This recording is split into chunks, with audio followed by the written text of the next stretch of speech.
أكلة وقصة. مرحبا من قناة أكلة وقصة. قبل ما بلش بأكلة اليوم بحب تتعرفوا على قصة الأكلة. الكنافة. يقال أنها ظهرت في دمشق عاصمة الخلافة الأموية، حيث اشتكى معاوية بن أبي سفيان من شعوره المتكرر بالجوع، فنصحه طبيبه بتناول طعام يحتوي على نشويات معقدة وسكريات عالية القيمة والدهون، ومن ثم لا يتم هضمه سريعا فيقلل الشعور بالجوع. فقام طباخ القصر بابتكار عجينة بسيطة سائلة، ولعبت الصدفة دورها، حيث سقطت مغرفة قديمة في إناء العجين، وعندما رفعها الطاهي سقطت خيوط رقيقة على الموقد سرعان ما نضجت، فأعجب الطاهي بشكلها وغمرها بالسمن، ثم عاد تسويتها وغمرها في شراب كثيف من العسل، وقدمها للخليفة الذي أعجب بها إعجابا كثيرا. ومن ثم عرفت الكنافة منذ ذلك اليوم وببلاد الشام، حتى تطورت إلى الشكل والاسم الحالي.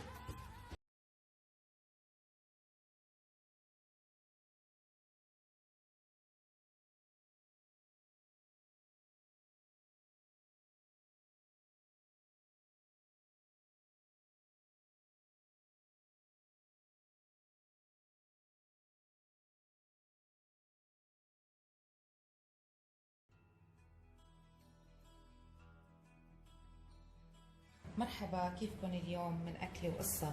اليوم طبقنا رح يكون حلو، هي كنافة خشنة. رح بلش لكم الطريقة. أنا طبعا جهزتها هلا للكنافة، قسمتها فسختهم عن بعضهم، بس تركت قسم لتشوفوا كيف. هلا هيدي هيك جاهزة، هي بتكون متماسكة، بس لازم اني انا اقسمها.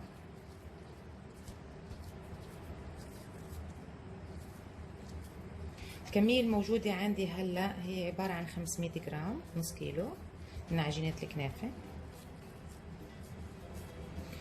هيك عجينتنا جاهزة.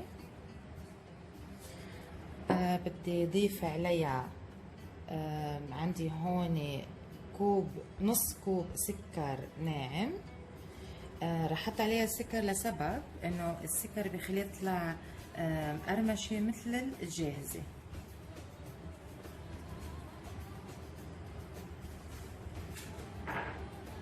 هلا بدي اخلطهم كتير مع بعضهم.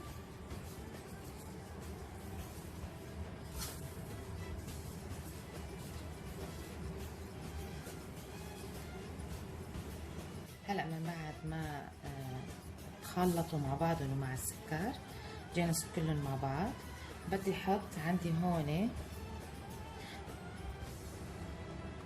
زبدة.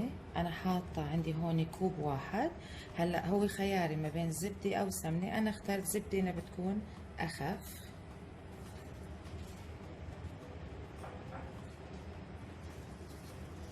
بدي امشي نفس الطريقة. هلا بدي اخلطهم كتير مع بعضهم العجينة تتشرب كلها من الزبدة.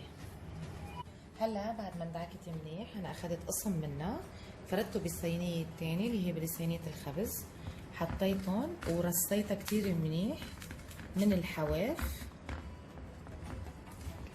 صارت هيك عندي اذا بتشوفوا مرصوصة كتير. لا اقدر افرد عليها هلا الحشوة. بدنا نعمل جوا حشوتها الكريمة والقشطة. اوكي هلا هيك انتظروني هلا مشان تشوفوا كيف طريقة هلا بدنا نبلش تحضير الحشوة اللي هي عبارة عن القشطة.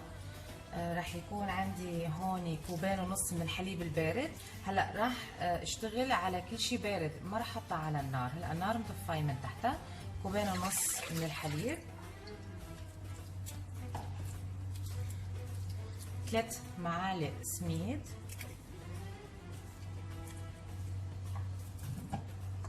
3 معالق سكر، 1.5 معلقة من النشا.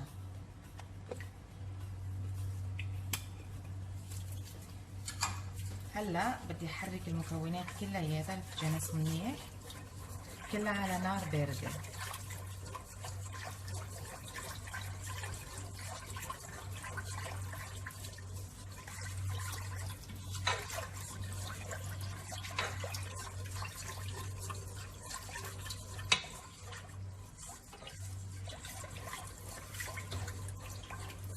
هلا بدي انقلها على النار.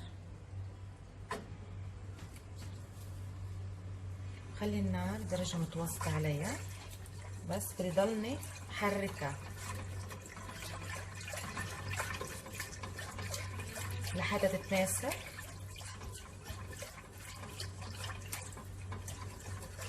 هلا بعد ما تماسكت عندي القشطة بدي ارفعها عن النار. بدي احط المزهر عندي.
صارت صينية الكنافة جاهزة، بدي اقلبها وفرجيكم كيف بتصير بالمرحلة الأخيرة قبل التزيين.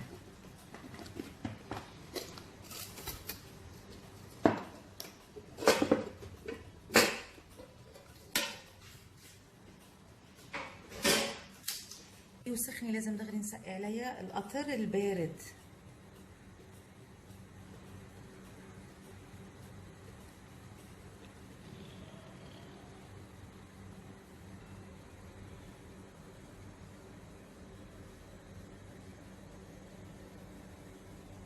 طبعا انا مجهز القطر قبل بوقت.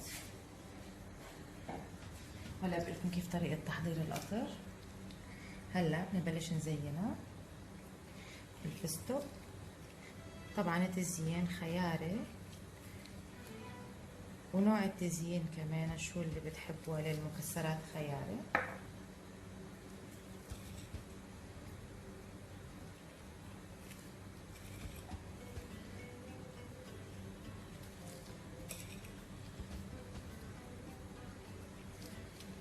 بتمنى اذا عجبكم الطبق تعملوا لي شير ولايك